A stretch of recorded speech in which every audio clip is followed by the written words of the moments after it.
Once upon a time, deep in the heart of a lush, thick jungle, the afternoon sun was shining brightly. It was a hot, lazy day, and the entire forest was quiet. The birds had stopped singing, and the wind was blowing gently through the tall trees. Under the shade of a massive banyan tree, the mighty lion, the king of the jungle, was fast asleep. He had just finished a heavy meal, and his large head rested on his giant paws. His breathing was deep and slow, and every time he exhaled, his golden mane moved slightly with the breeze. He looked peaceful, but everyone in the forest knew how terrifying he could be when he was awake. The jungle was still, respecting the king's nap time.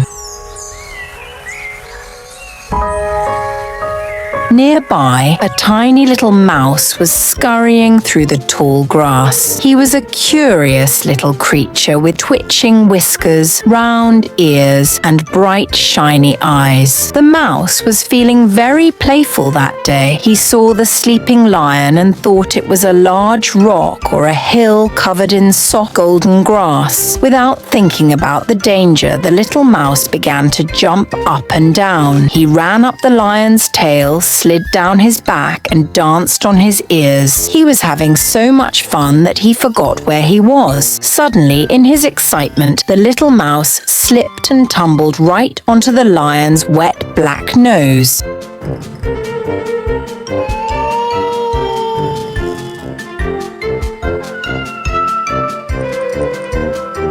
The king of the jungle stirred. His big eyes opened slowly, glowing with anger. A low, rumbling growl echoed through the forest as he realized his sleep had been disturbed. In a flash, he lifted his massive paw and trapped the tiny mouse against the ground. The mouse froze in terror, his little heart beating fast. Thump, thump, thump. The lion opened his huge jaws to swallow the tiny creature. "How dare you wake me?" the lion roared, his voice shaking the leaves off the trees. "I am the king, and you are just a small, insignificant pest. I shall eat you as a snack."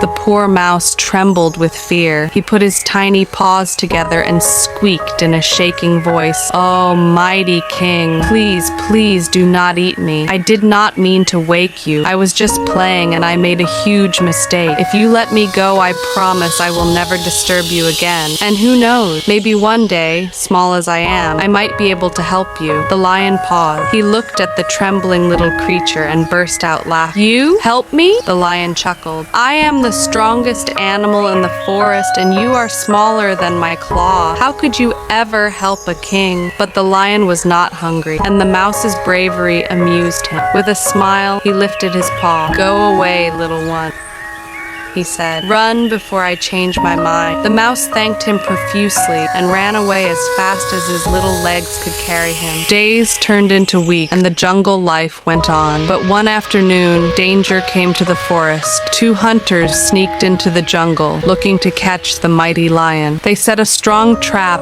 made of thick, heavy ropes hidden under the leaves. Unaware of the danger, the lion walked through his territory with his head held high. Suddenly, whoosh! The net pulled him up into the air. The lion roared in fury and thrashed his body, trying to break free. But the more he struggled, the tighter the ropes became. He was trapped, hanging helplessly from a tree branch. The king of the jungle let out a loud, sad roar that echoed across the entire forest, calling for help. But the other animals were too scared of the hunters to come near. However, the little mouse heard the familiar roar. He stopped eating his nut and pricked up his ears. "That is the king who saved my life," he thought. Without wasting a second, the mouse ran towards the sound. He found the lion trapped in the net, looking tired and defeated. "Do not worry, king," squeaked the mouse. "I am here to help you." The lion looked down with sad eyes, but before he could say anything, the mouse climbed up the tree and onto the ropes. With his sharp, tiny teeth, he began to gnaw and bite at the thick knots. Snap! One rope broke, then another. Snap, snap. The mouse worked quickly and tirelessly. Slowly, the hole in the net grew bigger and bigger. Finally, with one last bite, the main rope gave way, and the lion tumbled gently to the ground. He stood up, shook his golden mane, and took a deep breath of freedom. He looked down at the tiny mouse, who was panting with exhaustion. The lion felt ashamed that he had once laughed at the little creature. He lowered his big head and spoke softly. "Thank you, my little friend.